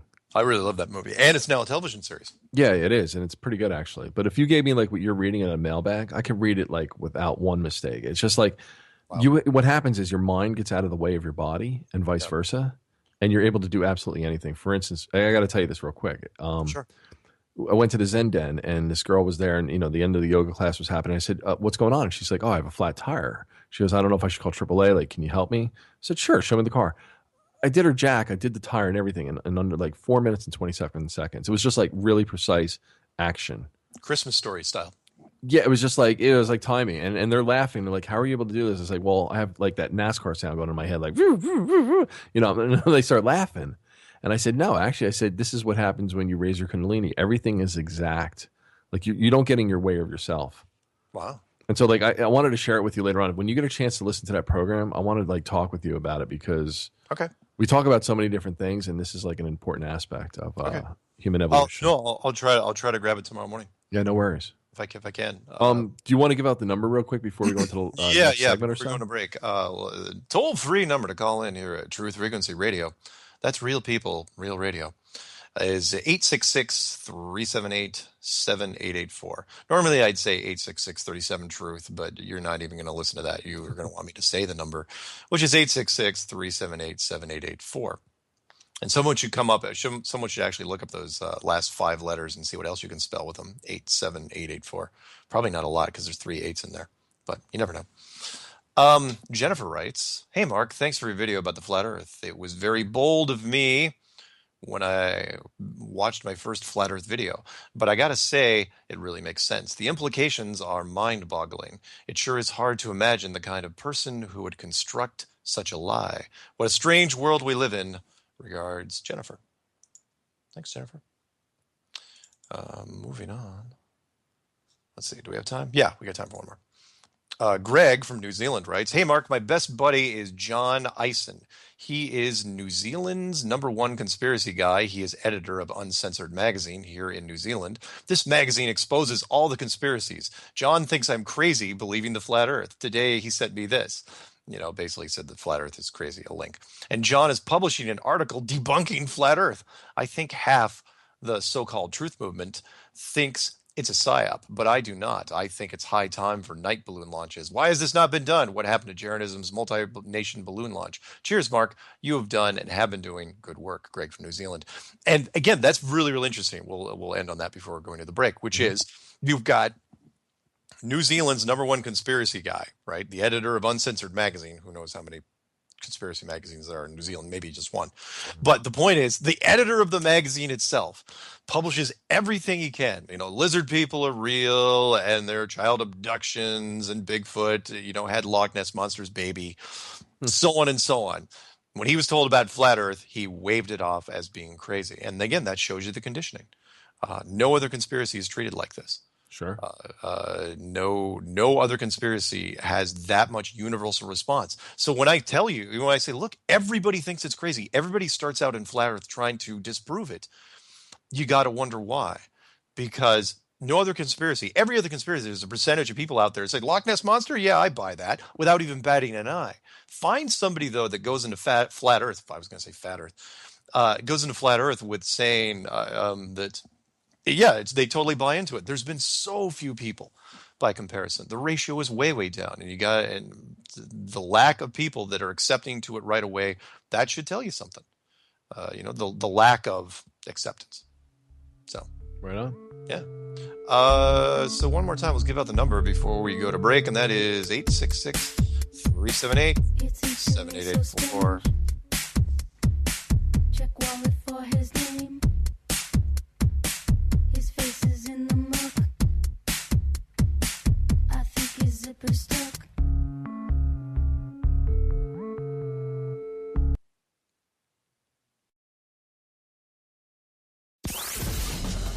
Real Politics with Professor James Tracy. Mondays on Truth Frequency Radio.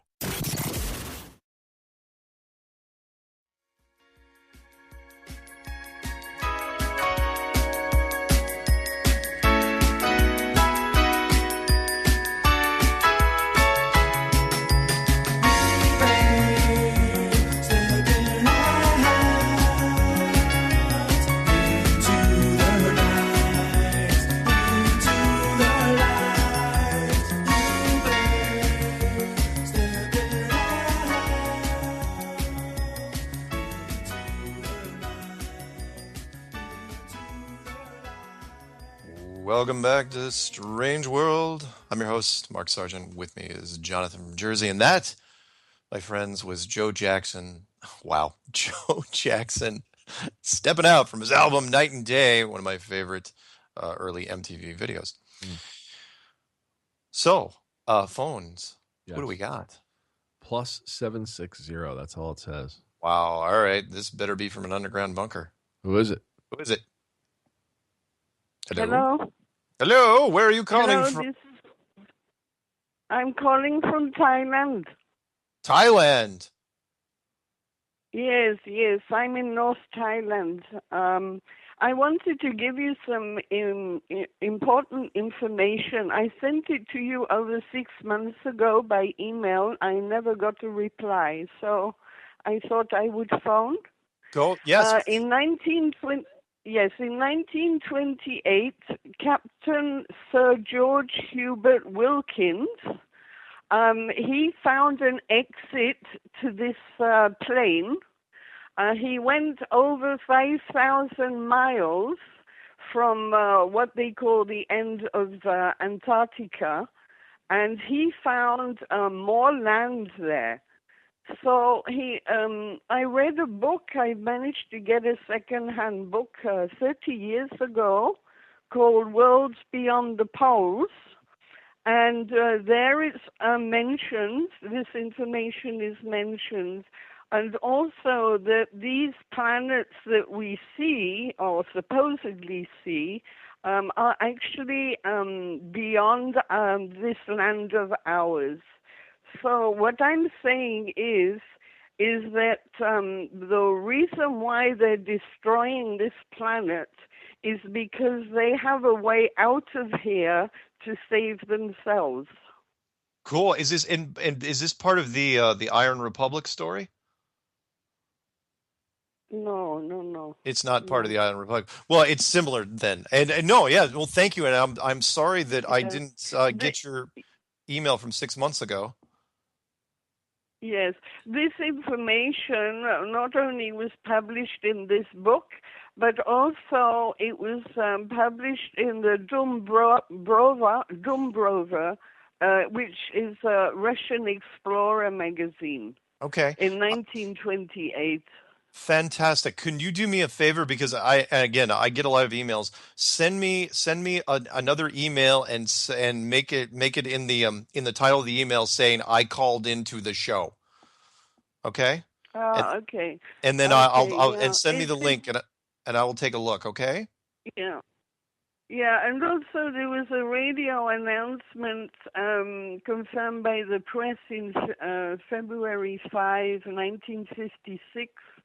On January, 13 members of the United States expedition accomplished a flight of 2,700 miles from the base at Makoto Sound, which is 400 miles west of the South Pole. And they penetrated a land extent of 2,300 miles beyond the pole. Wow. So wonderful. Send me. Send me everything you got. And also, yes. In this book, I also sent you in this email, but I'll send it again. Mm-hmm. There is, it's a map to show you that the North and South poles are not where we think they are. In fact, I've always said that what we know as the North Pole is the central pole. Yes. The North Pole and the South Pole are actually south of our plane, and they're the two exits. Wow. Send me everything you got, please. I will dive into it as soon as I get it, okay? Yeah. So wait, could I ask a question? Yes. Are you suggesting it could be as easy as that? Like when we heard the cover story by Admiral Byrd, right? He supposedly went underground, right, Mark? Like he found a passage in the North Pole. Didn't he? Supposedly, yeah. Right. I found a passage in the North Pole. So what she's alluding to, and the same thing with the Nazis possibly going south, could Admiral Byrd had found, like she said, that exit to something beyond, to more land, and could the Nazis have done the same when they went south? Very possible.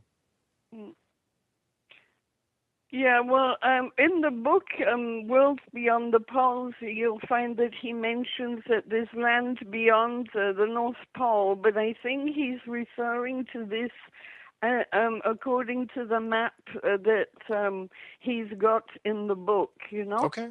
Cool. Well, so, that's fantastic. I think the North Pole is not what we call the North Pole. I call it the Central Pole.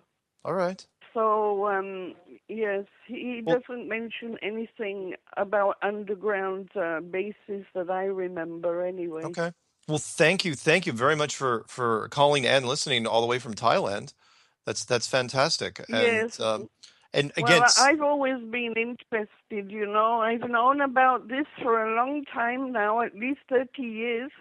But nobody was talking about it, and whatever was on the internet was just a load of rubbish. Yeah. even as a child, I always wondered why these explorers, which I was always interested in, why they had to come back the same way. If it was a globe, why didn't they just continue and come out the other side when they went to a pole?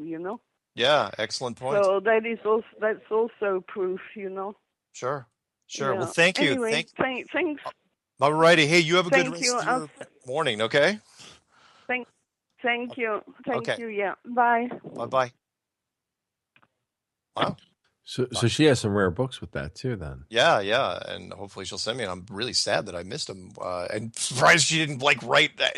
6 months is a long time between correspondence, I would think. Well, she's in Thailand, right? So they're pretty laid back. They're just they're used to getting your car fixed. You can wait 3 weeks. Yeah, there you go. Before we pick up this next call, let me read this real fast.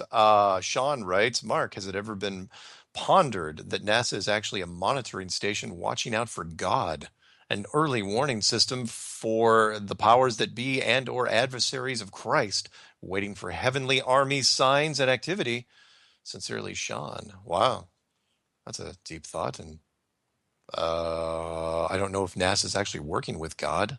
I think God would probably have a few things to say to NASA right now. So I don't think they're collaborating. But I've heard weirder things. Speaking of weird things, do we have another caller?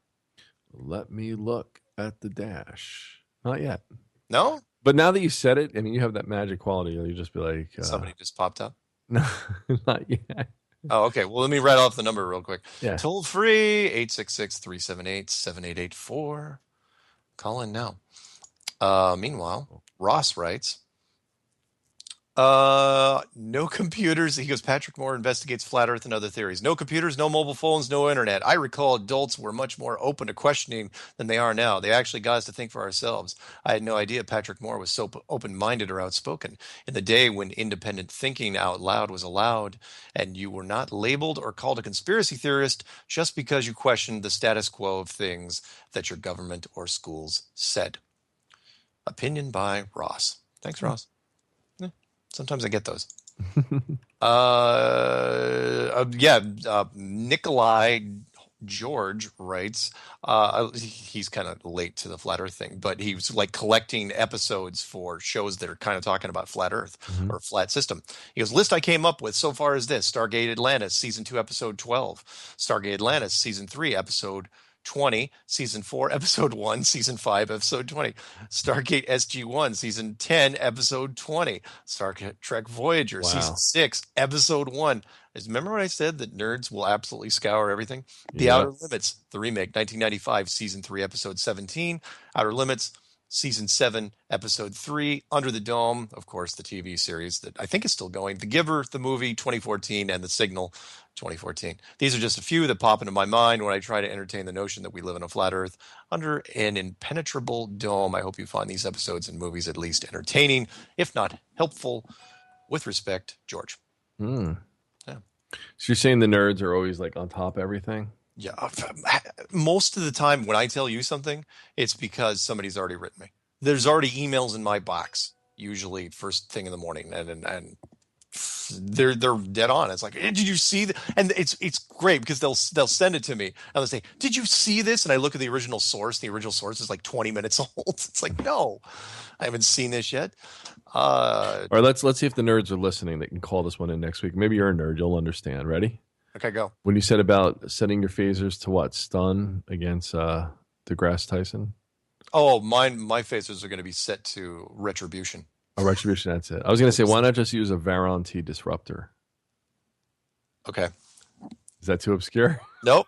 Varon T disruptor. Don't even tell me you know what the hell I'm talking about. Do I know? Yeah. I'm not going to say it on air because I want people to guess for next You week. really know? No, I don't. Okay. Honestly, I don't. I'm not even going to type it in because that's what people will do. All right. They'll try to find it. Anonymous writes, hello there. I was wondering what exactly are the stars? And you got a call, by the way, so when you're ready. Okay. Are there other worlds like ours? What is Polaris and why is it in the center? What are the stars? They could be a great light show, or they could be sentient beings, for all we know. And why is Polaris in the center, at least in the north part? It's because you need to create the illusion of a globe. Remember, the people, or beings, or the divine power that created this world also wanted the globe to be created at some point, the illusion of the globe to be created, so that we would keep acting naturally and keep making decisions on our own without worrying about looking over our shoulder. It's my opinion, but I'm sticking to it.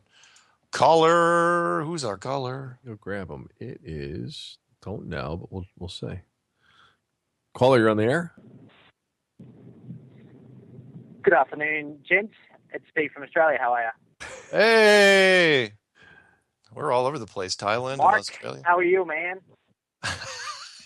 Hey, man, I'm fine. How are you? You can't do an American accent on your own American accent. I know. Wait, hold on a second. Wait, ask him about Foster's and about Crocodile Dundee. Do you realize Foster's is the worst beer in existence from Australia? Well, everybody hates it here. I told you. Australia is blessed with many, many beautiful craft beers with microbreweries in every second suburb.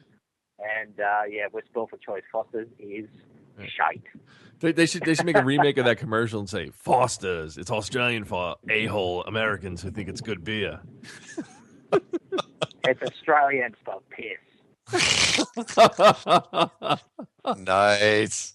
So what's on your mind, That's man? it. This is Mr. Tomorrow, by the way. That was it?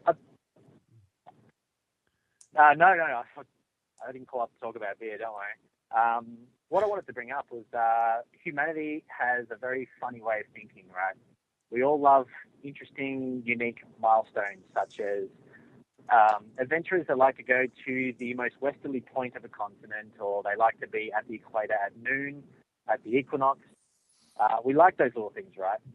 So one thing that I think I have never seen any footage of, and you would think it would be everywhere, is someone doing a 10-meter circumference around the North or South Pole, going through every single longitude line. Because, hey, that's a cool thing to do, right? Instead of actually going on one single longitude line to the South Pole, no one's walked around and gone and walked through every single one and being close to 90 degrees. Like, that is a cool little thing to do, right? But, hey, no one's ever seen it. No one's ever done it. Everyone's got a different strange longitude line on their GPS, quote unquote, when they have a picture of it at the South Pole. So it's just such a strange thing people need to question why we haven't seen something like that. Because, hey, if I go to the South Pole, I want to do something fun like that. Yeah, like it. The other thing I wanted to also bring up too, and this is something that I haven't seen anyone talk about. I haven't seen Tiger Dan talk about it because this would bring him back into the flat Earth. I haven't seen Jaron talk about it, and I reckon he'd be into it, is the fact that there are stars that are in everybody's own particular sky that they can see that are around 365 days a year that do not leave the sky. They move across the sky north to south, but they don't leave the whole sky. Now that just puts a big, massive fat hole in the heliocentric model, because that is impossible. Because at least at one stage of the year, that particular star constellation will be in your day sky, and at the other side of that year, it'll be in your night sky. So if you see it all year round, bang, goodbye heliocentric model, you are done. It is flat, and the sun circles around us. So keep that in mind, everyone listening. Have a look at some of the constellations in your own sky. Excellent. Good analysis. That's what I'm thinking about at the moment. I'm thinking about proofs, things you can actually tell someone to look up and think about. Because telling them there's not a curve, telling them to look at the horizon, that's a little beyond a lot of people's imaginations. Yeah. And if you can tell them there's something tangible in the sky that they could view at one night in December and then one night in July and still see it, there's got to be questions there. Excellent. Right on, man. Thanks, gentlemen. Hey, Buddy. always enjoy the call. Thanks, buddy. Bye. Talk to you soon. Right on. Cool. Yeah, Australia. There you go. My favorite new test, of course, is the easiest one right now, which is the moonlight test, because I've just seen it more and more. And Wait, which one? Not the cold hot thingy. Yeah. That thing's still around. Oh, dude, Come on. it's still going. Rob Skiba had a guy. Oh. You never watched the beginning of our last show. What are you saying? Like you can melt ice cubes in the shade of the moonlight? No. They had a good old boy though with a point and click. Not one that you put in your ear, but a kind of an industrial one. I think it was made by Centec, and he just sat on the ground. Sat on the ground. He goes, look, I pointed at the ground here in the shade, pointed on the ground there. Took all of 10 seconds to do. Not even that. And it was in half moonlight, and even in half moonlight, it was like 8 or 9 degrees. And he goes, in the full moonlight, it's up to like 12 and a half, 13 degrees. And you can do it. And he goes, it works every time. Wait, in the moonlight it's warmer, or in the shade it's warmer? In the shade it's warmer. It's the opposite. The opposite of what happens in the sunlight. In the sunlight, we all know it's 100 degrees in the sun, and it's 90 degrees in the shade. But in the moonlight, it is, we'll say, 50 degrees in the moonlight, and it's 60 degrees in the shade. It's reversed, and it can't be, because the moon is supposedly reflecting some of the sun's rays. So at the very least, it should be slightly warmer or even neutral, barely noticeable. But it's the exact opposite. And you were on the show with me when I told people, because I'm going to take credit for this, where I said, what would be fun if you take a magnifying glass to the moonlight? Does it even get colder? And sure enough, that's what they're showing. You take a magnifying glass to it, and it even gets colder, and because you're magnifying cold light. I know it is weird, but it breaks down. So wait a minute. What if this is like cold fusion? Like, what if the sun is fission? Right? It's fission, isn't it? Fission, the sun. Fission, yes. Right. And what is it? Fusion. Okay. And what if the moon is cold fusion? Well, that's just it. The moon is self-illuminated at that point. Because it's not going to transmute heat radiation into the exact opposite. That's like bouncing a heat lamp off your wall and trying to chill vegetables on the other side. I got to say this too, again, from being a photographer. I've seen all the types of apparatuses being lit up, whether it's a scrim, whatever, and reflected the same when you use a bounce. I can't figure out what the hell the moon would even be made of, that it's so luminous when it's a full moon on a clear night. Yeah, like it sits up there more like an LED light bulb. And it breaks down everything when you say that, because if it's glowing like you just said, it does glow. You could read a book in the friggin' full moon. Well, that's what I mean. If it's glowing, then what the heck were all those pictures of the astronauts of the moon on that dead gray surface? That surface wasn't certainly glowing at all. But the moon is actually glowing, and it's glowing with a radiation that is actually a cooling refrigerant. That's the only word I have for it. In fact, I was thinking of making a video called Flat Earth and the Freon Moon, because it's repeatable. This is the other thing too, though. If you ever used a bounce for photography or anything? No. All right, it's folded up into something. When you pop it open, it pops right open. It's a circle.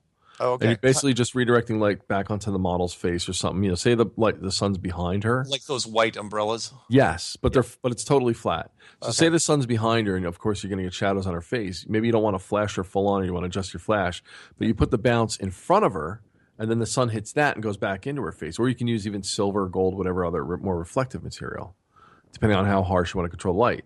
The point I'm trying to make is, to capture the sun, you have to sometimes turn that thing a little left, a little right, because it's never directly overhead like this, like high noon.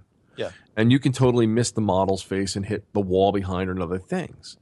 What I'm saying is, how come every time there's a full moon or any kind of moon, the sun at the angle that it's at going over the horizon, now I'm going by the round Earth model. Yeah. Where the sun is setting in that direction, it should be hitting the moon on an angle. The sunbeams should deflect the other way, not down back onto Earth directly. Yeah. Unless the sun is always diametrically opposed or in conjunction to the moon at that time. Yeah. You see what I'm saying? Like, I'm saying the properties of the moon, to me, doesn't look like a refraction or reflection of light. It looks like a glowing light bulb. It's its own freaking light source. Yeah. And again, once people kind of get their head around that, it breaks down everything else. Because then it's like, okay, well, why were we told that it reflects the light? Because you know full well that there's people in the higher echelons of power that know this, that they know that the moon actually generates its own light. But until point and click digital thermometers came out, and that haven't been out that long, the average person on the street couldn't test this. You know who could do that? My brother. I can call him up because he does construction and they have all that heavy duty equipment. Yeah, I haven't tested it. And they have scanners with infrared heat on them. I can ask him this. Watch, well, you know, I know you didn't watch it because you were on it, but watch the beginning of the YouTube video from our last show. Okay. I steal from one of Rob Skiba's clips where there's a good old boy with a point and click thermometer. And it, you know, in the first 60 seconds of our show, it's basically him saying, look, and it was great listening to him because he was like, you know, it appears so, sometimes up to 12 degrees. he goes, I don't know why it happens, but it works every time. It's like to where, like, he and his buddies, they actually do this on weekends for fun. They just, it's like they're sitting in the moonlight drinking and they just point and click on things. Look at that. Wonder why it does that. You know, it's like, because it opens up a whole new line of questions, which, anyway. Let me do a couple more. Do we have any more calls or can I read a couple? I don't see anybody here yet. Perfect. Okay. A couple more emails real quick before we wind up with this show, which has been a fun one, I think.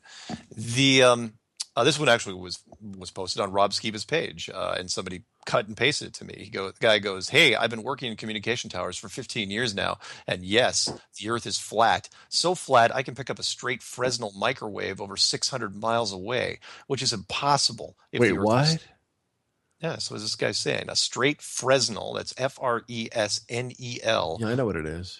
Well, of course you do. Well, I was in telecommunications. Microwave over 600 miles away, which is impossible if the Earth was spherical. And how can I see Bismarck, North Dakota from Grand Forks, North Dakota? If you went by spherical Earth theory, it would be impossible. I know the Earth is flat. I've been into wireless communications all my life. The math shows it. God bless. Awesome if true.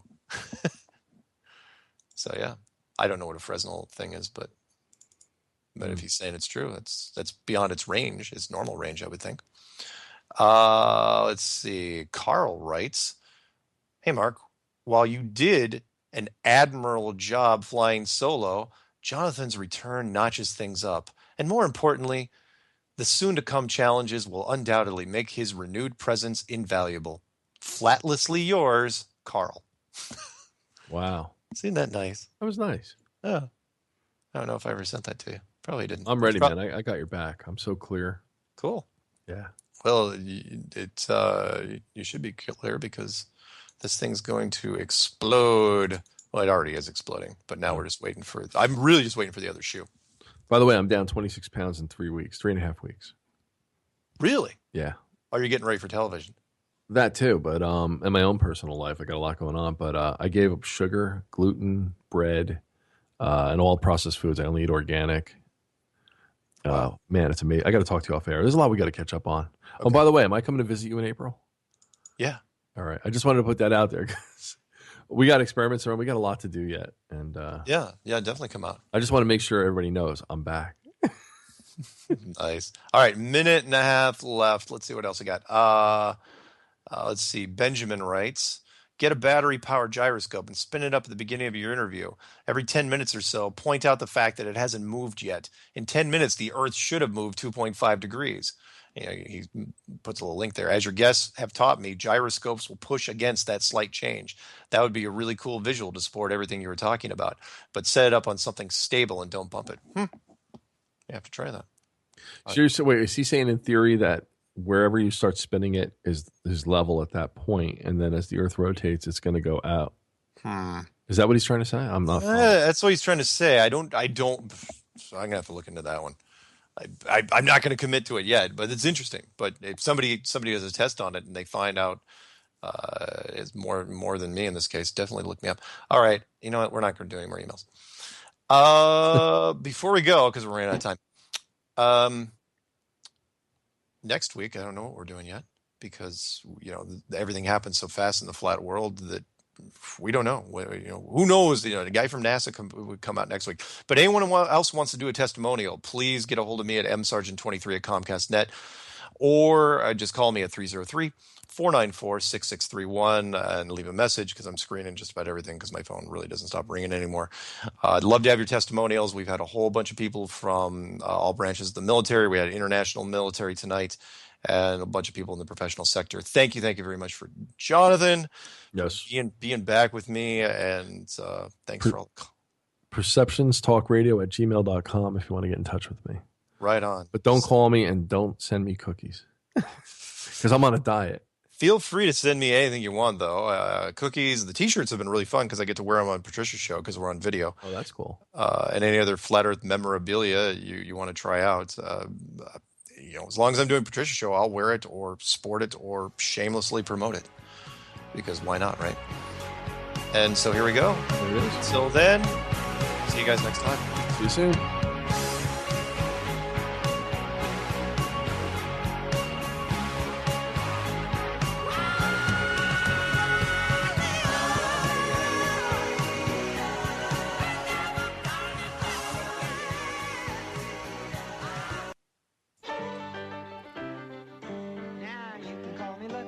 Lucky's my name.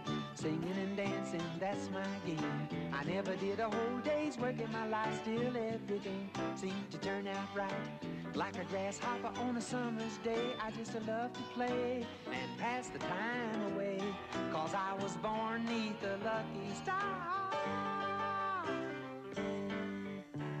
They said I'd go far, making people happy, that's my favorite game. Lucky 7 is my natural name. Slipping and sliding my whole life through, still I get everything done that I got to do. 'Cause I was born 'neath a lucky star. School is where you are?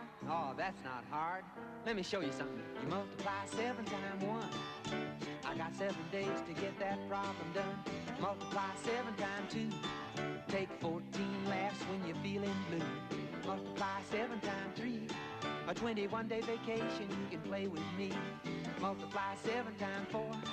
You got 28 days, that's a 1 month more to pay the mortgage on your store. Don't worry, something will turn up, yeah. Multiply 7 times 5. I don't know how you did it, but man alive, that's 35. Multiply 7 times 6. Grab a stick and make a 42 clickety clicks. Multiply 7 times 7. Take 49 steps right up to 7 heaven. Multiply 7 times 8. They got 56 of flavors and I just can't wait. Multiply 7 times 9. 63 musicians, all friends of mine. Multiply 7 times 10. And that brings you right back to 70 again. You know, I think that's important. There's a trick there somewhere. Multiply 7 times 11. Even a rabbit knows that's 70 plus 7. Multiply 7 times 12. You got 84. And isn't that swell? I'm gonna try 7 times 13 just for fun. 70 plus 21. 7 times 14 must be great. Well, exactly, that's a 70 plus 28. 7 times 15, man alive, that's 70 plus 35, 105. Man, this stuff is simple, no jive. You got it. Now I gotta fly. Excuse me, folks, I'm saying goodbye. I sure do thank you for the huckleberry pie. Take it home, boys. Remember Lucky 7 Samson, that's my natural born name. If you should ask me again, I have to tell you the same.